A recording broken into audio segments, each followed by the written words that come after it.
Black people are allowed to talk about black culture in a way that white culture cannot. For example, black people can go up and say that there's a baby mama problem in black America, and white people are not allowed to say that. Oh, I just did, so what are you gonna do, cancel me? Black people are much easier to be able to say that black individuals, despite being 13% of the American population, commit 55% of the murders. Most white people say that at a job, they would get fired for being a racist. I don't care because I say whatever I want. Oh, bless your little colonizer heart. You really climbed on the internet and opened your pale mouth and decided to rewrite history in real time like the rest of us haven't been wide awake. The audacity to claim black people have more intellectual freedom while simultaneously gaslighting the entire globe into believing your fragility is under attack. Now that's rich. Irony is so thick, and it might as well pay for reparations. But I'm going to reveal the lie and hypocrisy behind the Olympics that you just won the new gold medalist for. You say black people can talk about black issues, but white people can't. Well, sweetheart, when y'all own CNN, Fox, Time Magazine, Hollywood, Disney, and the banks, and every Ivy League endowment, maybe, just maybe, you can sit out for just one conversation. And while you're pretending to be gagged, your people are in every boardroom, courtroom, war room, media room, pushing propaganda like it's your birthright. If you're so silent, how come the world speaks your language, worships your whiteness, and mimics your mediocrity in music, fashion, and culture? But I'm gonna drop those receipts, the historical Holocaust y'all don't want us to talk about. Let's get into these statistics, since you love to throw out black crime rates around like white folks aren't the original terrorists. Let's talk about genocide. 100+ million indigenous people murdered globally via colonization. And how about slavery? Over 12 million Africans stolen, tortured, sold as properties, built your banks, White House, legacy wealth. And what about these serial killers? Oh, you don't want to talk about that. Because statistically, over 76% of serial killers are in the U.S. are white. And how about school shooters? Yeah, those white boys, it's about 90% of them were school shooters, right? Oh, and let's not forget global extinction. Yeah, nearly every animal now endangered or extinct, white-led colonizers hunted for sport, fashion, and science. Yeah. And what about environmental destruction? You bulldozed the whole rainforests of this world, dumped oil in oceans, and then said climate change like it was a mystery. And let's not forget, you poisoned your own Europeans during the bubonic plague because y'all didn't believe in using soap. So before you speak on crime statistics, check the colonial body count. Yeah, I want to talk about this irony though. You all want to parent us now? You want to talk to us and talk down to us? You say black folks need to get their act together? Sir. Y'all are the original baby's daddies, raping our women, selling our families, and now you're confused about single mothers?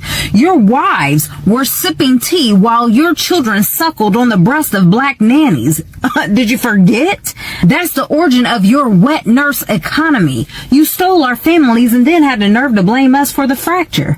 That's like robbing a man and breaking his legs and then calling him lazy for limping. And don't come for our music, our art, and our soul. You manufactured the whole hedonism and handed the record deals to those willing to sell their souls for the culture you corrupted. Yeah, you say our rappers don't challenge the rot? You own the labels, genius. But I'm gonna connect those dots from the plantation to the Pentagon, baby. See, it wasn't just slavery. It was the war on drugs, the FBI's COINTELPRO, the Tuskegee experiment, redlining, predatory loans, prison labor, Black Wall Street bombings, and forced sterilization. Oh, did you forget that? You all orchestrated the problem, blamed the victim, and then handed out band-aids and made that BS, okay? Even your DEI talking points are laughable. White women are the primary beneficiaries of affirmative actions. Did you hear that right? You parade black faces for photo shoots, the poster child, while your HR departments remain whiter than sour cream. We see it. But here's the uncomfortable truth, sweetie. We are the blueprint. not the afterthought. We are not just black. We are the descendants of the tribe of Judah, the royal priesthood you've tried to erase. And you know this, which is why your scientists study our DNA, your historians bury our truth, and your politicians silences our speech. You envy our melanin, our rhythm, our brilliance, so you commodify, crucify, and then cosplay it on TikTok. But guess what? You can't colonize the spirit, baby. Here's the inevitable reckoning truth, and the truth don't die, it rises. So here we are, sifting through your smoke screens, unearthing your stolen stories, and refusing to play nice with lies. You're not silenced, so stop it. You're sobered, and that sobering truth is this. You can't cancel us when we are the original signal, the source of the frequency, the soil from which God made humanity. You call us victims, but we are the verdict, and the jury is back. Your father is the father of all lies, but our father, he is the truth that exposes every single one. I need you to kindly exit stage left because your time on the mic is up. Hello brothers and sisters, welcome back to the channel. I'm hoping that you're doing great from whatever you're watching me from. I'm your host and presenter Agent Stories. I just want to say something in regards to what's really happening. There was a debate that was involving, I think, Charlie Kirk, the late Charlie Kirk, and a couple of black teenagers who were trying to argue in regards to things that happen in the black community. But of course, the general topic of these is generally the deflection that is within white spaces. You see, we have a couple of white scholars that will try make you understand that the problem is always the black American problem, and every fault and everything that you see is happening is always the black problem. Like black people are usually at the top and causing all this problem. But there is one thing: every damn time they are confronted with the truth, they always never want to respond to it, or they will try a way to deflect from the reality, and they'll try to interject with showing how problematic the black community is. And in this perfect scenario, this is what white people have been doing for the longest time, because they don't want to be confronted by the truth. And so what will they do? Since somehow they feel guilty, because they know at the end of the day, they know that this is the truth and this is what happened and this is what they did to black people.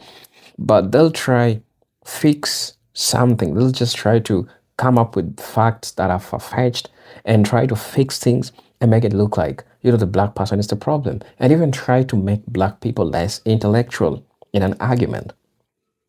Well, for the longest time, we've seen black people stand up with facts. And in this video, brothers and sisters, you're going to see a black sister. I've forgotten her name. Probably you've seen her in other spaces. Kindly let me know her name in the comment section so that I can get to share a page when you get to, share with me the name. So what I like about the woman is like she broken down the unfiltered truth of what really black history is. Because this white man, Charlie Kirk, was trying to give a perspective of what black image is and how people perceive black image, like the black community, how dirty the black community is, and how ratchet how the black community is always. But that's giving black history, giving an account from a white perspective. So the sister tried to inform by educating, by enlightening, and stopping all the rumors that it was trying to share. So brothers and sisters, I'm just going to let you watch the video and then I'll be back. I'll be sharing my thoughts in regards to this. I'm your host and presenter Fugitive Stories, but until then, let's keep watching the video. I'll be back and then I'll be sharing my thoughts in regards to this.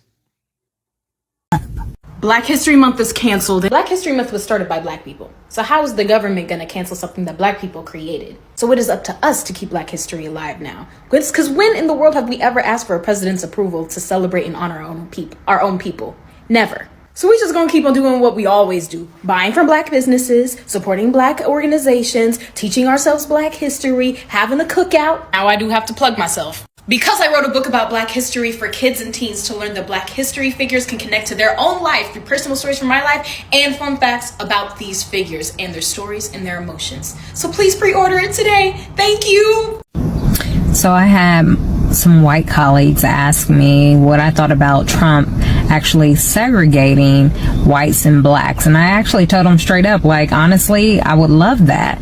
Now, they looked at me like I was crazy, and they almost spit up their almond milk, and I think they thought that maybe I was saying that out of hatred, but it really isn't about hatred. Here's the thing. I'm not talking about their version of segregation. See, I'm talking about our version of righteous separation, spiritual sovereignty, and black sufficiency. See, the truth of it is that integration was never about freedom. It was finesse. It was a system's way of saying, let's stop them from succeeding independently so we can profit from their brilliance directly. It was about control. And so I want us to be very clear about this. You know, we were never separate but equal. So that's a lie. We were separate and excelling. We had our own schools. We had our own banks. We had our own businesses. And baby, we were thriving. Black Wall Street, they burned it. Rosewood, they bombed it. Wilmington, they overthrew it. Why? Because we were doing too well without them, and they couldn't handle that. And so that's the truth.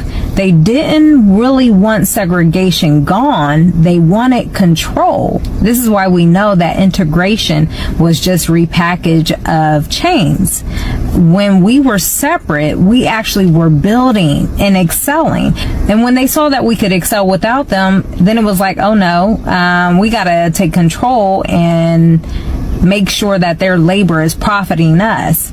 So right around that time, they rolled out this whole standardized testing, ACT and SAT. Y'all remember that? They created this IQ ranking to measure their norms, not our brilliance. And then we were said we were behind when we really weren't.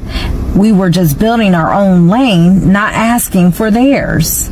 See, I don't know about you all, but I'm kind of tired of the lies. It's very exhausting, you know, just the lies that continue to be promoted. And I want to talk about the melanin, because this whole thing that we're not smart enough, that we're not bright enough, is simply just a lie. And so, you know, all this testing that they're doing, and I have kids in school, and they're made to feel that they cannot achieve. And I have to remind them about their actual superpower, melanin. See, not just your skin tone, but in your brain, specifically neuromelanin, that rich dark pigment found in areas like the substantia nigra, which are critical for learning and memory and decision making and emotional regulation. See, if you don't know, then you won't know how to respond. But when you learn about the studies that have actually linked the neuromelanin to higher concentrations and how it's related to enhanced memory and processing and higher intelligence and faster reaction times, then you know why they have hidden this information for so long. Because when you have higher melanin, you have stronger brain resilience against degenerative diseases.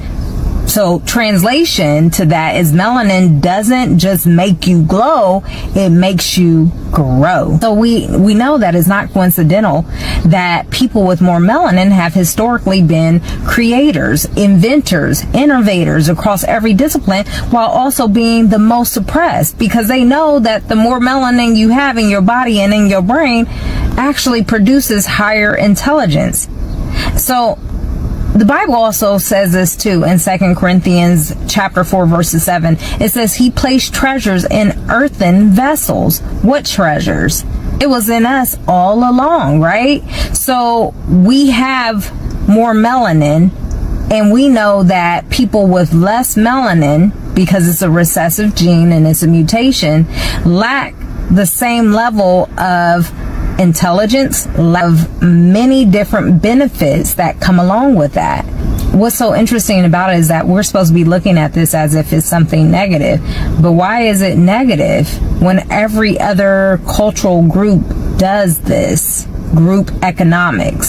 See, the truth of the matter is they have stolen from us so many different things, and yet we still survive. And so I don't want to offend, but I have to be blunt here. When we invented it, they patented it. When we built it, they banked on it. So everything we created, they made sure they benefited off of it. Just like Louis Latimer, he actually developed the light bulb, but Edison got all the glory for it. And this has been going on through history. We know that Granville T. Woods laid the foundation for trains. Corporations got the contracts. Dr. Patricia Bath revolutionized eye surgery. The system licensed the tech. Black music became white record labels, billion-dollar industries off of our talent. Every time we create, they capitalize. We are the genius, but they control the royalties. It's quite interesting, isn't it? So when we talk about the facts and segregation, I want to be very clear. It's not racist. We have to understand the dynamics of this. See, the black dollar actually is the fastest running dollar in America. So let's do the math here. And I think it's quite funny. Black people have spending power over 1.6 trillion. But guess what? That dollar stays in our community just for 6 hours, while the white community their dollar stays in their community 17 days. And guess what? Asian communities, it stays in their community 20 days. Jewish communities over 3 weeks. Why? Because we're systemically disarmed from owning what we build. And this is no coinky dink. The scripture said this would happen. So now our dollar does the labor, but the system collects the check. And this is why I support segregation on our own terms. See, that 400 years of slavery is over. And when I say that I want us to be segregated, I don't mean oppressed. I mean organized. Let's build black banks again. Let's educate our babies on the truth, not whitewashed lies. And let's support black farmers, black techs, black healing, black brilliance. And no, it doesn't mean I hate white people. No, it means I finally love us enough to stop begging for scraps from a table we built but never welcomed to. See, the Bible told us about this. Yet we hop, skip, and jump over the fact that Deuteronomy 28, 43, and 44 already said it. It says, the stranger shall rise above you high, and you shall come down low. They shall lend to you, but you shall not lend to them. And this is exactly what has been happening for 400 years plus years. We built houses, businesses, schools, and they took them and taxed them to death. But beloved, there's hope, because Deuteronomy 30 and 3 also says, and Yah will turn your captivity and have compassion upon you, and will return and gather you from all nations. So yes, I welcome segregation, because restoration is already in motion. And I want y'all to understand this. We are not asking for more, we're building. See, we were never given anything from you all. I'm not asking to sit at somebody's table anymore. See, I'm trying to go along with scripture and build my people, gather my people, not because they are more melanated, but because we need to know that we serve the Most High and that He's going to take care of us, because separation was never our curse. It was our covenant. And now it's our strategy. It says to come out from among them, be ye separated. 2 Corinthians chapter 6, verse 17. So this isn't about racism. It's about us reclaiming what is already ours. I truly hate giving these white supremacists any type of airtime, but this guy here is really getting on my nerves, this Charlie Kirk dude. So I have to give him a clap back for this video he posted.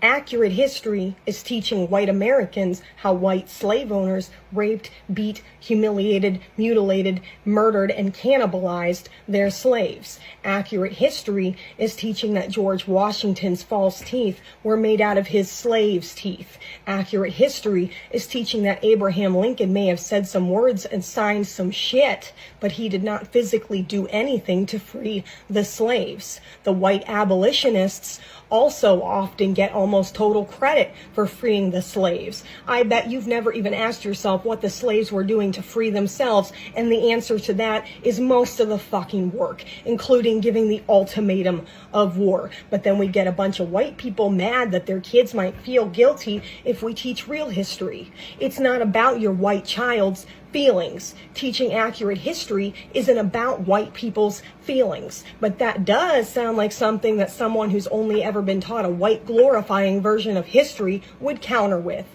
Ask why we ever felt like we needed to curate a false version of what white people did and did not do to black people to begin with. And then ask yourself why white-ass politicians are verbally attacking real history by calling it slurs, which is, by default, also the act of calling black people slurs. Do you know how much effort it takes to drown a town of people? Think about that logistically, what that takes.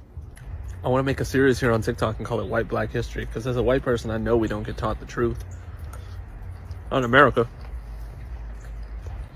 I'll give you an example. It would be like the Tulsa Massacre, where Black Wall Street is what we called it, an extremely wealthy black neighborhood, was beaten and burned down. Another one's like the Wilmington Massacre in North Carolina in like 1898, where a group of white supremacists just decided to overthrow the local government that was biracial and then just kill all the black people. Show me that in your history book.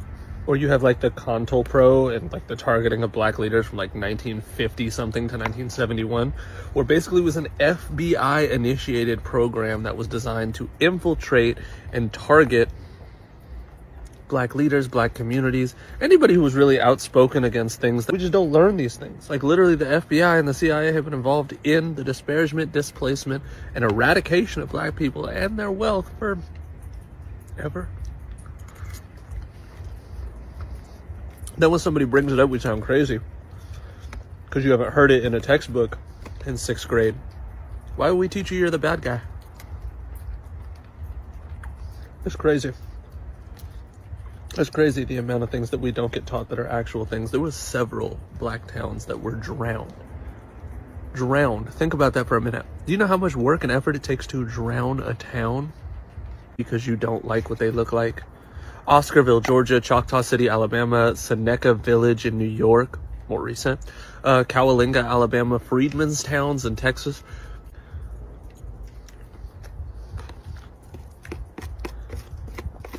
That's black-white history, though.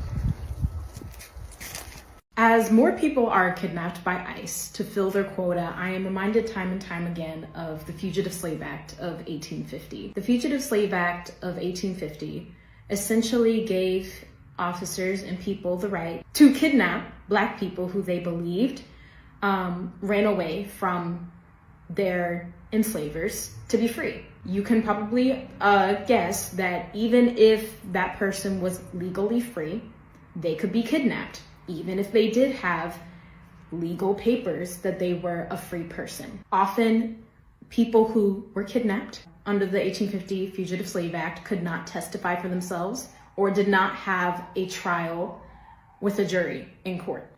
They could just be sent back to their enslavers or worse. And I can imagine people during that time saying things like, well, if they wanted to be free, they should have done it the right way, not the illegal way.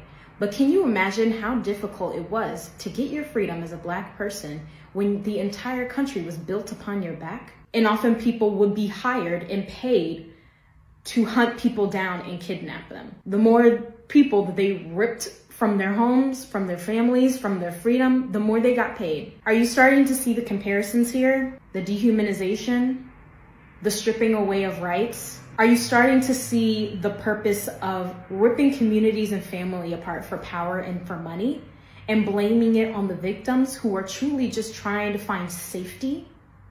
Can you imagine if you lived in 1850 and let the words fall from your mouth, they should have done it the right way.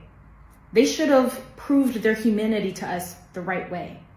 That doesn't make sense to me. And it doesn't make sense to me now. And I cannot believe I am alive watching an act that I learned about in school in 1850 appear right before my very eyes again, with basically no difference from how it was in the 1800s. It's the exact same.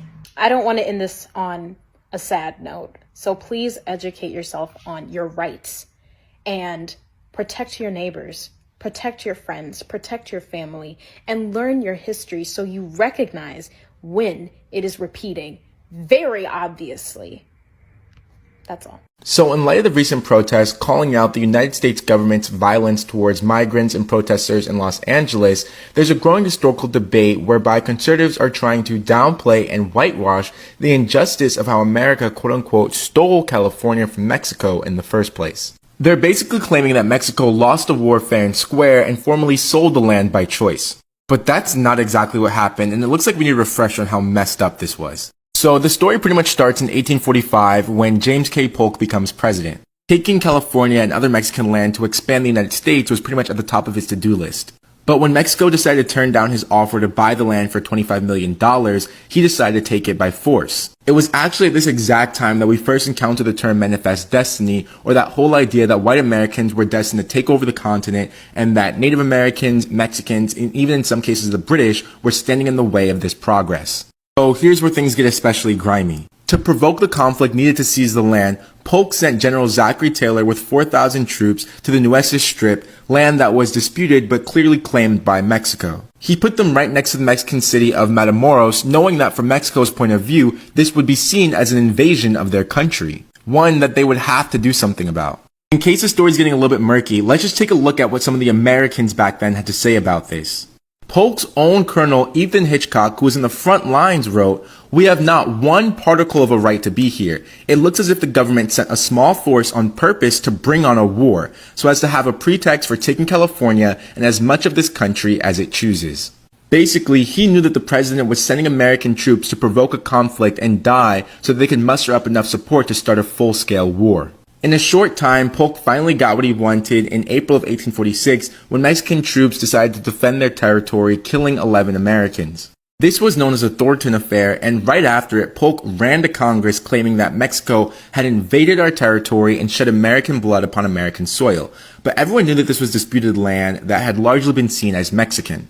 And because of this, even Abraham Lincoln, who was at that time a young congressman, called Polk out to his face. He demanded to know the exact spot that Polk had claimed as American soil to prove that this whole thing was a setup.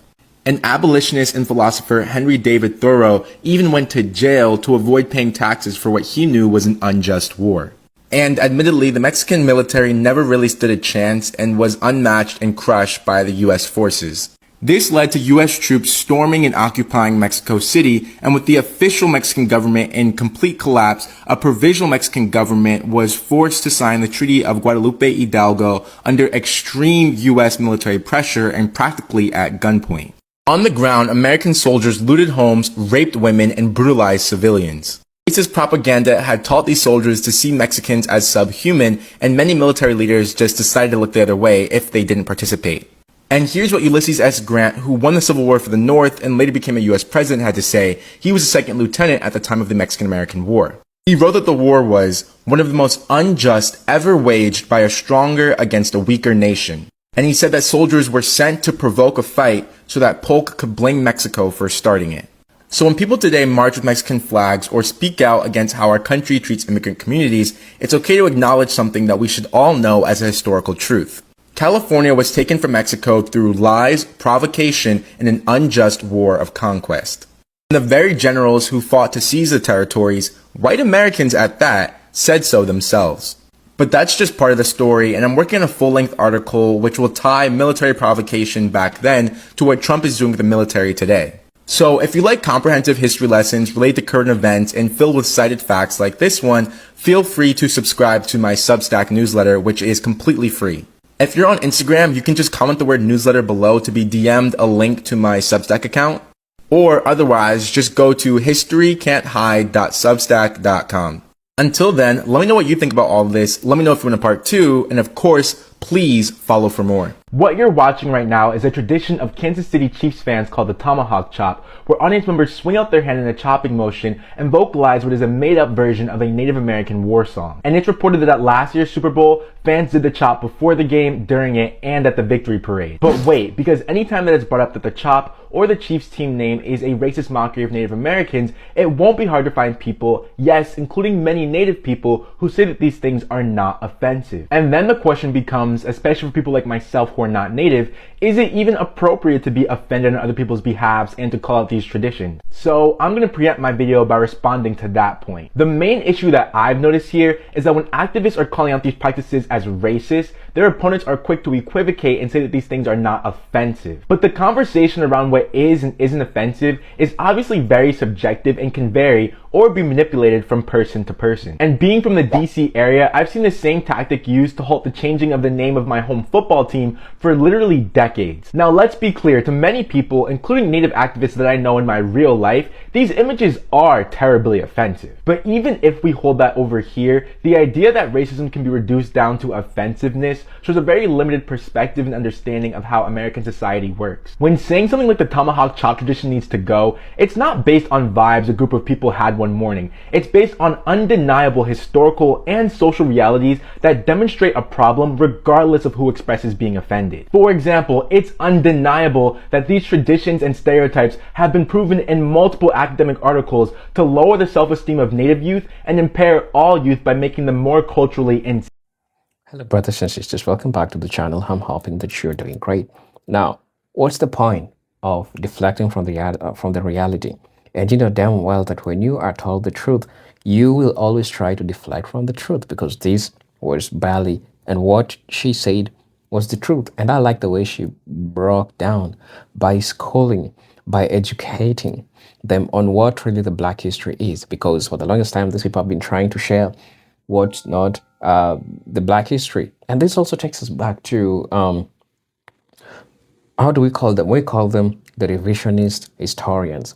The revisionist historians are people who, you know, they believe that they are the ones that are the founders of the history and they know everything about how the world moved and how the world ran. See, these people try to share a perspective that is one-sided, a perspective that doesn't tell the entire truth.